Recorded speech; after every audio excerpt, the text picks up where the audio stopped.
നമുക്ക് പെട്ടെന്ന് ടൈം കളയാതെ ഓൾറെഡി ലേറ്റായി നമുക്ക് ചാർട്ട് റീഡിങ്ങിലോട്ട് പോകാം. 1-2 പുതിയ കാര്യങ്ങൾ ഞാൻ ചാർട്ടിൽ കാണുന്നുണ്ട്. പ്രൈസ് ആക്ഷൻ അത് ഞാൻ ചാർട്ടിൽ ഞാൻ എക്സ്പ്ലെയിൻ ചെയ്യുന്നുണ്ട്. നിങ്ങൾ അത് കണ്ടിട്ട് നിങ്ങൾ നിങ്ങളുടെ രീതിയിൽ നിങ്ങൾ വരയ്ക്കുക. ഓക്കെ, ചാർട്ട് ഞാൻ ഫുള്ള് ക്ലീൻ ചെയ്തിട്ട് റെഡിയാക്കി വെച്ചിട്ടുണ്ട് നാളത്തെ അനാലിസിസിന് വേണ്ടിയിട്ട്. സോ നമുക്ക് സ്റ്റാർട്ടിങ്ങിലേ പോവാം. അതായത് ആദ്യം മുതൽ തന്നെ ഒരു വീക്കിലിയിലുള്ള സെറ്റപ്പ് തന്നെ നമുക്ക് ചെയ്ത് പോവാം. ഓക്കെ, സോ ലാസ്റ്റ് വീക്ക് ഇതാണ്. ലാസ്റ്റ് വീക്ക് നല്ലൊരു ബുള്ളിഷ്നെസ് വന്നിട്ട് നിഫ്റ്റിക്ക് അത് ബ്രേക്ക് ചെയ്യാൻ കഴിഞ്ഞില്ല. ആ ഒരു ഹൈന്ന് റിജക്ഷൻ വന്നു. ലാസ്റ്റ് വീക്കിൻ്റെ ഹൈന്ന് പ്രീവിയസ് വീക്ക് ഹൈന്ന് റിജക്ഷൻ വന്ന് താഴോട്ട് വന്നുകൊണ്ടിരിക്കുകയാണ്. സോ നമുക്ക് ലാസ്റ്റ് വീക്കിൻ്റെ ലോ ആണ് നമ്മുടെ അടുത്ത മേജർ സപ്പോർട്ട്. അതായത് നിഫ്റ്റി ഇനി വരികയാണെങ്കിൽ നമ്മുടെ അടുത്ത ഒരു ബെസ്റ്റ് സ്റ്റോപ്പ് എന്ന് പറയുന്നത് ലാസ്റ്റ് വീക്കിൻ്റെ ലോ ആണ്. അതാണ് നമ്മുടെ മേജർ സപ്പോർട്ടായിട്ട് ഇനി നമുക്ക് ഉള്ളത്. ഓക്കെ, സോ അതുകൊണ്ട് ഞാനത് മാർക്ക് ചെയ്തിട്ടുണ്ട് ആദ്യം. ഓക്കെ, എല്ലാവരും ശ്രദ്ധിച്ച് കേൾക്കുക. മാർക്ക് ചെയ്തിട്ടുണ്ട് ആദ്യം. ഓക്കെ, സോ ലാസ്റ്റ് വീക്കിൻ്റെ ഹൈ നമുക്ക് പ്രീവിയസ് വീക്ക് ഹൈ നമുക്ക് ഒരു റെസിസ്റ്റൻസ് ആയിട്ട് ആക്ട് ചെയ്യാൻ ചാൻസ് ഉണ്ട്.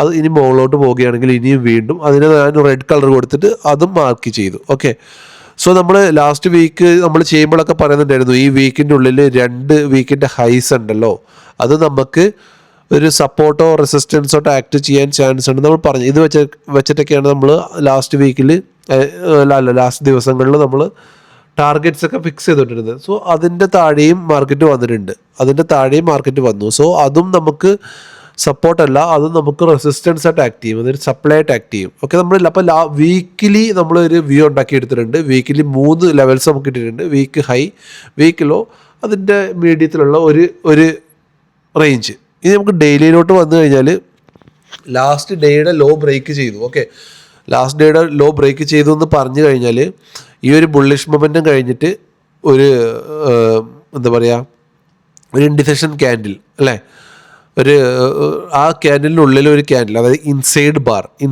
എന്നാണ് ഈ നടുക്കുള്ള ഇതിനെ പറയുക. ഈ ക്യാൻഡിലിനുള്ളിലുള്ള ക്യാൻഡിൽ ആയതുകൊണ്ട് ഇൻസൈഡ് ബാറാണ്. അത് കഴിഞ്ഞിട്ട് ഈ രണ്ടിനെയും കവർ ചെയ്തിട്ട് ഇതിൻ്റെ ഹൈയും എടുത്തു ലോയും എടുത്തു. സോ ഈ ക്യാൻഡിൽ ബെയറിഷ് എൻഗാൾഫിംഗ് ആയിരുന്നു. ഓക്കെ, ഈ 2 ക്യാൻഡിലും കവർ ചെയ്തുകൊണ്ട് തന്നെ എന്നിട്ട് ആ ക്യാൻഡിൽ ലോയും ബ്രേക്ക് ചെയ്തിട്ട് നിഫ്റ്റി താഴോട്ട് വന്നു അല്ലേ, താഴോട്ട് വീണുപോയി. സോ അതുകൊണ്ട് തന്നെ ഇത് നമുക്കൊന്ന് ജസ്റ്റ് അഡ്ജസ്റ്റ് ചെയ്ത് നോക്കാം ഈ ഒരു ലെവലിലായിട്ട്. സോ നമുക്ക് ഇതാണിപ്പോൾ നിഫ്റ്റിയുടെ ഹയർ ടൈം ഫ്രെയിമിൽ സിനാരിയോ. നിഫ്റ്റി ഒരു എന്താ പറയുക, ഒരു ചെറിയൊരു കറക്ഷൻ പോലെയൊക്കെ കാണിക്കുന്നുണ്ട്. അതായത് മുകളിലോട്ട് പോകാൻ താല്പര്യപ്പെടുന്നില്ല, സെല്ലർ ആക്റ്റീവാണ്. ബട്ട് നമ്മൾ വേറൊരു കാര്യം, ഇവിടുന്ന് ഒരു ട്രെൻഡ് ലൈൻ കണ്ടോ, ഇവിടുന്ന് ട്രെൻഡ് ലൈൻ പോകുന്നുണ്ട് മുകളിലോട്ട്. നിങ്ങൾ കണ്ടിട്ടുണ്ടായിരുന്നോ? ഇതൊരു ചാനലാണ്, ഒരു ട്രെൻഡ് ലൈൻ ചാനൽ. ഇത് ഞാൻ ആദ്യം വരച്ചിട്ടുണ്ടായിരുന്നു, പിന്നെ അതിൻ്റെ ആവശ്യമില്ലാത്തതുകൊണ്ട് ഞാൻ അതിനെടുത്ത് മാറ്റിയതാണ്. ഓക്കെ, സോ നമ്മൾ ഈ ഒരു ചാനൽ നമ്മൾ നോക്കിക്കഴിഞ്ഞാൽ നിഫ്റ്റി എപ്പോഴും ഈ ഒരു ചാനലിലെത്തുമ്പോൾ, അതായത് ഈ ഒരു സപ്പോർട്ടിലെത്തുമ്പോൾ ഒരു പുഷ് ബാക്ക് ചെയ്യുന്നുണ്ട് കണ്ടോ. അപ്പം നമുക്ക് ഇവിടെ നമുക്കൊന്ന് വിചാരിച്ചൂടെ, ഇവിടുന്ന് നിഫ്റ്റി ഒന്ന് പുഷ് ബാക്ക് ചെയ്യുമോ എന്ന് നമുക്കൊന്ന് വിചാരിച്ചൂടെ. നമുക്ക് നാളെ അങ്ങനെ ഒരു സിനാരിയോ നമ്മുടെ മനസ്സിൽ വെച്ചൂടെ. ഞാൻ പറയുന്നത് മനസ്സിലാവുന്നുണ്ടെങ്കിൽ കമൻറ്റ് ചെയ്യണേ.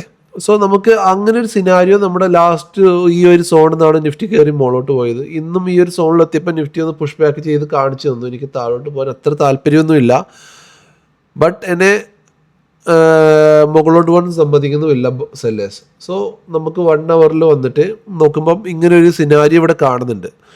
സോ നമുക്ക് നോക്കാം നാളെ നിഫ്റ്റി എന്താ ഇവിടുന്ന് ചെയ്യാൻ പോകുന്നതെന്ന്, നാളെ നിഫ്റ്റിയുടെ മൂവ്മെൻറ്റ് എന്താണെന്ന് ഒന്ന് നമുക്ക് നോക്കാം. ഇവിടെ നമുക്കൊന്ന് അഡ്ജസ്റ്റ് ചെയ്യാവേ, ഈ ഒരു ഹൈ ആയിട്ട് കറക്റ്റ് ഒന്ന് അഡ്ജസ്റ്റ് ചെയ്ത് നോക്കാം. സോ എന്നിട്ട് നമുക്ക് 50 മിനിറ്റ്സിലോട്ട് ഇടാം. ഓക്കെ, നമ്മുടെ എൻട്രി ടൈം ഫ്രെയിം നമുക്ക് ഇട്ട് കഴിഞ്ഞാൽ നമുക്കിവിടെ ക്ലിയർ ആയിട്ട് നമുക്ക് എല്ലാവർക്കും അറിയുന്ന പോലെ ട്രെൻഡ് ലൈൻ പോകുന്നത് ഞാൻ കാണുന്നുണ്ട്. ഈ ട്രെൻഡ് ലൈൻ നിഫ്റ്റി റെസിസ്റ്റൻസ് എടുത്തിട്ടാണ് വന്നുകൊണ്ടിരിക്കുന്നത് താഴോട്ട് അല്ലേ. ഇത് ഞാൻ അപ്പം നമുക്ക് താഴെ നിന്ന് ട്രെൻഡ് ലൈൻ, ഇങ്ങനെ ഒരു മേജർ ട്രെൻഡ് ലൈൻ ഇവിടെ നിന്ന് ഇങ്ങനെ വരുന്നുണ്ട്, ഒരു സപ്പോർട്ട് ട്രെൻഡ് ലൈൻ. മുകളിൽ നിന്ന് നമ്മുടെ ട്രെൻഡ് ലൈൻ ഇവിടെ ഉണ്ടെന്നാലും. സോ നാളെ നിഫ്റ്റി ഈ ട്രെൻഡ് ലൈനിൻ്റെ മുകളിൽ കയറിയിട്ട് ഇതിൻ്റെ മുകളിൽ കയറി സസ്റ്റെയിൻ ചെയ്യുകയാണെങ്കിൽ നമുക്കൊരു ബൈ എൻട്രി പോയിക്കൂടെ. മൈ വ്യൂ ആണ്. അപ്പോൾ നിങ്ങളുടെ വ്യൂ ഇതിനകത്ത് നിങ്ങളും അനലൈസ് ചെയ്യുക, എന്നിട്ട് നിങ്ങളുടെ ഒരു സ്വന്തമായിട്ടൊരു വ്യൂ ഉണ്ടാക്കിയെടുക്കുക. സോ എൻ്റെ വ്യൂ നാളെ ഇതിൻ്റെ മുകളിൽ നിഫ്റ്റി ഈ ഒരു ഏരിയയിൽ ഞാൻ ട്രേഡ് ചെയ്യത്തില്ല, ഈ ട്രെൻഡ് ലൈനിൻ്റെ താഴെ ഞാൻ ട്രേഡ് ചെയ്യത്തുള്ളൂ. ഈ ട്രെൻഡ് ലൈൻ, അതായത് നാളത്തെ ഡേ ലോയും കൂടെ കഴിഞ്ഞ് ട്രെൻഡ് ലൈൻ ബ്രേക്ക് ആണെങ്കിൽ നമുക്ക് നാളെ ട്രേഡ് ചെയ്യാം. പിന്നെ അടുത്ത സപ്പോർട്ട്, മേജർ സപ്പോർട്ട് ഇതേ ഉള്ളൂ നിഫ്റ്റിക്ക്. ബട്ട് നാളെ നിഫ്റ്റി ഇവിടെ ഒരു കൺസോൾട്ടേഷൻ കാണിച്ചിട്ട് ഇതിൻ്റെ മുകളിൽ നാളെ നിൽക്കുകയാണെങ്കിൽ നമുക്ക് നാളെ ഒരു ബൈ ട്രേഡിലോട്ട് പോകാനാണ് എൻ്റെ വ്യൂ. ഓക്കെ, സോ നാളെ അതിൻ്റെ ഫസ്റ്റ് ടാർഗറ്റായിട്ട് നമുക്ക് എടുക്കാൻ പറ്റുന്നത് നിയറസ്റ്റ് ഒരു റെസിസ്റ്റൻസ് ആയിട്ടുള്ള ഇവിടെ തന്നെ അടുത്ത് തന്നെ ഒരു നിയറസ്റ്റ് റെസിസ്റ്റൻസ് ഇവിടെ ഞാൻ കാണുന്നുണ്ട്. സോ ഇത് നമ്മുടെ നിയറസ്റ്റ് റെസിസ്റ്റൻസ് ആണ്. ഓക്കെ, T1 ആയിട്ട് നമുക്ക് ഇതിനെ എടുക്കാം. 26,142, 26,150 ആ റേഞ്ച് നമുക്ക് ആ ഒരു സോൺ നമുക്ക് T1 ആയിട്ട് എടുക്കാം. T2 ആയിട്ട് ഇതിൻ്റെ മുകളിൽ ഈ ഒരു ഏരിയ, ഈ ഒരു സപ്പോർട്ട് 191, 26,191. സോ ഇതാണ് എൻ്റെ നാളത്തെ ലെവൽസ്. ഓക്കെ, ഇതാണ് ഞാൻ എൻ്റെ ഇന്നത്തെ ഒരു വ്യൂ. എൻ്റെ ഇതാണ്. നിങ്ങൾക്ക് ഈ വ്യൂ നിങ്ങളുടെ വ്യൂവിലേയും കൂടെ ജസ്റ്റ് വരച്ചിട്ട് നിങ്ങൾ അഡ്ജസ്റ്റ് ചെയ്തിട്ട് നിങ്ങൾ നോക്കുക നിങ്ങളുടെ വ്യൂ എന്താണെന്ന്. സോ നാളെ ഞാനൊരു ഈ റേഞ്ചിന് മുകളിൽ ഞാനൊരു ബുള്ളിഷ് ട്രേഡിലോട്ട് പോകും. അതല്ല ഈ ലോ ബ്രേക്ക് ചെയ്യുകയാണെങ്കിൽ നമ്മുടെ വ്യൂ ഈ ഒരു പാറ്റേൺ കണ്ടിന്യൂ ചെയ്ത് നമ്മൾ താഴോട്ട് തന്നെ വരും. സോ പക്ഷെ നാളെ നമുക്കൊരു കൺഫ്യൂഷൻ ഇവിടെ ഉണ്ട്. സോ ഈ ഒരു കൺഫ്യൂഷൻ നാളെ നമുക്ക് ക്ലിയർ ആവും. ഈ ട്രെൻഡ് ലൈനിൻ്റെ മുകളിൽ നിഫ്റ്റി സസ്റ്റെയിൻ ചെയ്യുകയാണെങ്കിൽ നമുക്കൊരു ബുൾ സൈഡിലോട്ട് പോവാം. ഓക്കെ, സോ എൻ്റെ ഈ വീഡിയോ ഇഷ്ടമായിട്ടുണ്ടെങ്കിൽ പ്ലീസ് ലൈക്ക് ഷെയർ